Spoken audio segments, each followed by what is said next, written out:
Scotland के Glasgow में आयोजित कॉमनवेल्थ गेम्स 2026 में हमारे भारतीय एथलीटों ने अद्भुत प्रतिभा दिखाई है। खासकर हमारी भारतीय सेना के खिलाड़ियों द्वारा हासिल की गई सफलता किसी सामान्य से कम नहीं है, सचमुच असाधारण।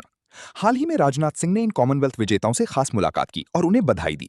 अब आइए जाने कि उनके शब्दों में सेना के एथलीटों की महिमा क्या है। Lieutenant general Vipul Singhal, deputy chief of army staff, lieutenant general Ajay Ramdev, director general integrated training, और सारे हमारे टैलेंटेड जितने खिलाड़ी हैं, मीडिया के मित्रों, सबसे पहले मैं हमारे सभी चैंपियंस को इस कॉमनवेल्थ गेम 2026 में जो आपने कामयाबी हासिल की है, इसके लिए अपनी तरफ से आप सबको हार्दिक बधाई देता हूं।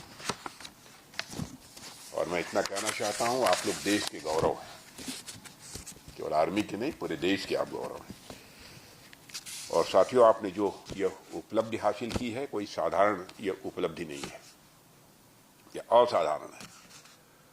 और इस असाधारण उपलब्धि के पीछे आप लोगों की एक कई वर्षों की साधना रही होगी, और साथ ही साथ आपके जो माता पिता हैं उनका भी, परिवार के अन्य सदस्यों का भी सदैव प्रोत्साहन रहा होगा, तभी आपने यह साधना की है।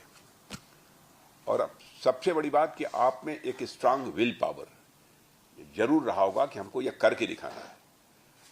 नहीं तो चाहे जितना भी सपोर्ट किसी खिलाड़ी को मिले, जब तक उसकी स्ट्रांग विल पावर नहीं होगी, फर्म कन्विक्शन नहीं होगा, तब तक इतनी बड़ी उपलब्धि को हासिल नहीं कर सकता है। ग्लासगो की धरती पर भारत के हमारे सेना के 20 खिलाड़ियों ने 5 अलग अलग स्पोर्ट्स में भारत का प्रतिनिधित्व किया है।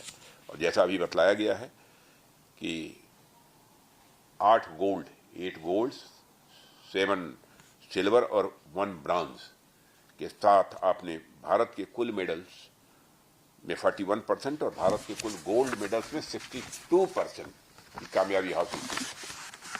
और मुझे देखकर खुशी है कि हमारे जो चैंपियंस हैं उनमें ठीक ठाक संख्या में हमारी बेटियां भी यहाँ पर हैं। और एक सबसे दिलचस्प बात यह है जो मुझे यहाँ दिखाई दी कि हमारी ज़्यादातर बेटियां बॉक्सिंग में मेडल ला रही हैं। अब इन सबों के शरीर को देखने के बाद नहीं लगता है कि ये बॉक्सिंग करती होंगी, और मैं मानता हूँ ये अपने आप में बहुत ही एक सुखद संकेत है कि हमारी नारी शक्ति किसी भी मामले में किसी